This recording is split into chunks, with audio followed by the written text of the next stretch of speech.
ගෙවල් වල පාවිච්චි කරන මහාන මැෂින් වලට මොන වර්ගයේ මොන මාදිලිය වුණත් පාවිච්චි කරන ඉදිකටු වර්ගය තමයි HA. HA ඉදිකටු ලංකාවේ මිලදී ගන්න ගියාම අපිට ගන්න පුළුවන් හොඳම බ්‍රෑන්ඩ් එක තමයි සිංගර් බ්‍රෑන්ඩ් එක. එතකොට සිංගර් වෙළඳ නාමයෙන් වෙළඳ පොළ නිකුත් වෙන ඉදිකටු අපිට සිංගර් මැෂින් වලට විතරක් නෙමෙයි පාවිච්චි කරන්න පුළුවන්.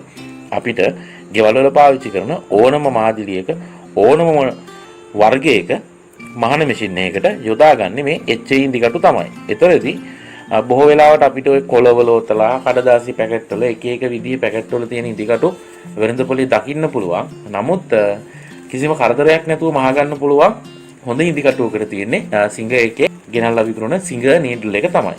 මෙතනදිත් මූලික වශයෙන් අපිට වර්ග දෙකක් දකින්න පුළුවන්. එකක් HA 20/45 ඉදිකටුව සහ HA 20/20 ඉදිකටුව.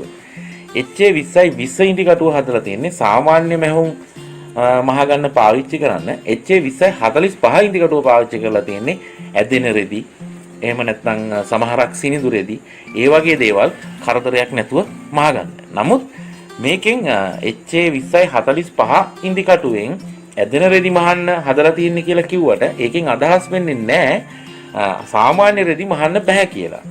මෙතනදී විශේෂයෙන් මේ ඉදිකටුව නිෂ්පාදනය කරලා තියෙනවා ඉදිකටුවේ තුඩ බෝලයක් වගේ හිටින විදියට. ඒ කියන්නේ ඉදිකටුවේ තුඩ තියුණු නැහැ.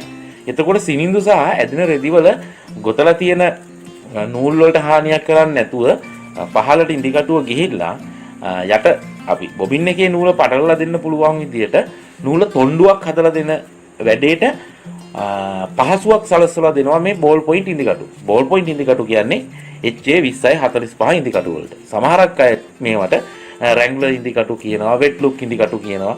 ඉතින් මේකේ ඇත්තටම අපි හඳුන්වන්න ඕන නම තමයි HA 20/45 කියන එක.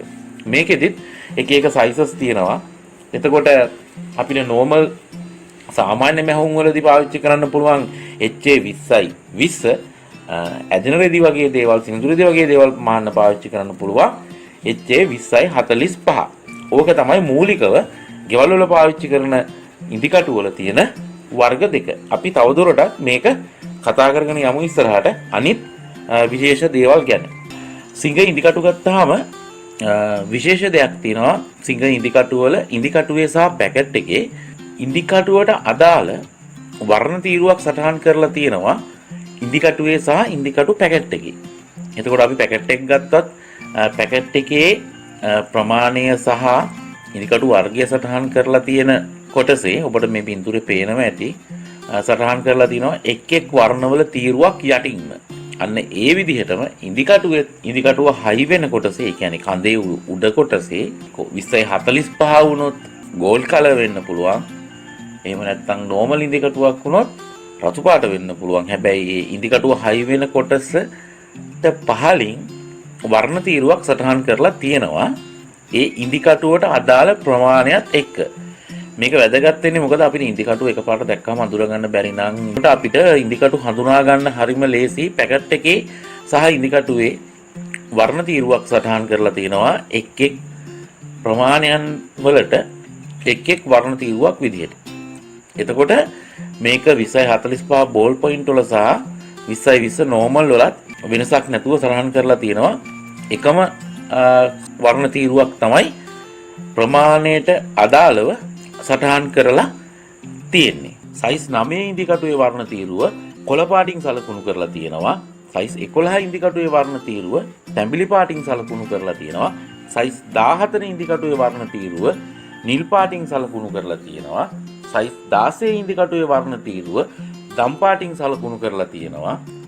සයිස් 18 ඉදිකටුවේ වර්ණ තීරුව කහ පාටින් සලකුණු කරලා තියෙනවා.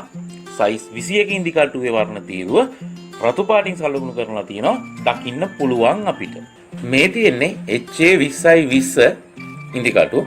මේ ඉදිකටුවේ කඳ රතු පාටින් තමයි පාට කරලා තියෙන්නේ. ඒ වගේම තමයි ඉදිකටුවේ ප්‍රමාණයට අදාළ වර්ණ තීරුවක් කඳේ උඩ කොටසේ රතු පාටින් පාට කරලා තියෙනවා. ඒ රතු පාටින් පාට කරලා තියෙන කොටසට පහලින් ඉදිකටුවේ ප්‍රමාණයට අදාළ වර්ණය සටහන් කරලා තියෙනවා. එතකොට අපිට මේ 20/20 ඉදිකටු වල සාමාන්‍ය රෙදි මහනකොට තුනී රෙදි වලට පාවිච්චි කරන්න පුළුවන් ප්‍රමාණයෙන් කුඩා ඉදිකටු. ඒ වගේම ඝනකම දේවල් මහනකොට අපිට පාවිච්චි කරන්න පුළුවන් 18 21 වගේ මහත් ඉදිකටු. සාමාන්‍ය භාවිතයේදී අපි 16 14 වගේ දේවල් පාවිච්චි කරනවා. එතකොට එම්බ්‍රොයිඩරින් කරනකොට අපිට 9 11 රෙද්ද ඝනකම නම් 14 වගේ ඉදිකටු පාවිච්චි කරන්න පුළුවන්. මේ විදිහම තමයි 2045 බෝල් පොයින්ට් ඉදිකටුවේදී අර අදාළ වර්ණය ප්‍රමාණයට අදාළ වර්ණය සටහන් කරලා තියෙනවා ඉදිකටුවේ කඳ කොටසේ පහළ. ඒ වගේම 2045 ඉදිකටුවේ කඳ පාට කරලා තියෙන්නේ ගෝල්ඩ් පාටින්. එතකොට අපිට ඒක පාවිච්චි කරන්න පුළුවන් ඕනම රෙද්දක් මහන්න විශේෂයෙන් හදලා තියෙන්නේ ඇදෙන රෙදි සින්දුරෙදි වගේ දේවල් මහගන්න. හැබැයි ඒකෙන් අදහස් වෙන්නේ නැහැ සාමාන්‍ය දේවල් මහන්න බෑ කියලා. ඒ ඉදිකටුවෙන් 2045 ඉදිකටුවිනොත් සාමාන්‍ය දේවල් මහන්න පුළුවන්. ඒක විශේෂයි ඇදෙන රෙදි මහන්න. ඉතින් අපි ඊළඟට බලමු ඒ ඉදිකටුව ගැන. මේ තියෙන්නේ රැංග්ලර් ඉදිකටු, වෙට් ලුක් ඉදිකටු කියලා හඳුන්වන බෝල් පොයින්ට් ඉදිකටු. මේක අපිට පැහැදිලිවම හඳුනා ගන්න පුළුවන් ඉදිකටුවේ උඩ කොටස කහ පාටින් සලකුණු කරලා තියෙනවා. ඒක යට අර මම කලින් කියපු විදිහට ඉදිකටුවේ සයිස් එකට අදාළ වර්ණ තීරුව තියෙනවා. නමුත් HA 20 ඉදිකටුවේ වගේ කඳේ උඩ රතු පාටින් නෙමෙයි තියෙන්නේ. කඳේ උඩ තියෙන්නේ කහ පාටින්. එතකොට අර වගේම අපිට ප්‍රමාණයන් වලින් ලබා ගන්න පුළුවන්. නමුත් මෙතනදී 21 සයිස් එකේ ඉදිකටුව මිලදී ගන්න බෑ බෝල් පොයින්ට් එකේදී. 21කින් පහළ සයිස් වලින් බෝල් පොයින්ට් ඉදිකටු මිලදී ගන්න පුළුවන්.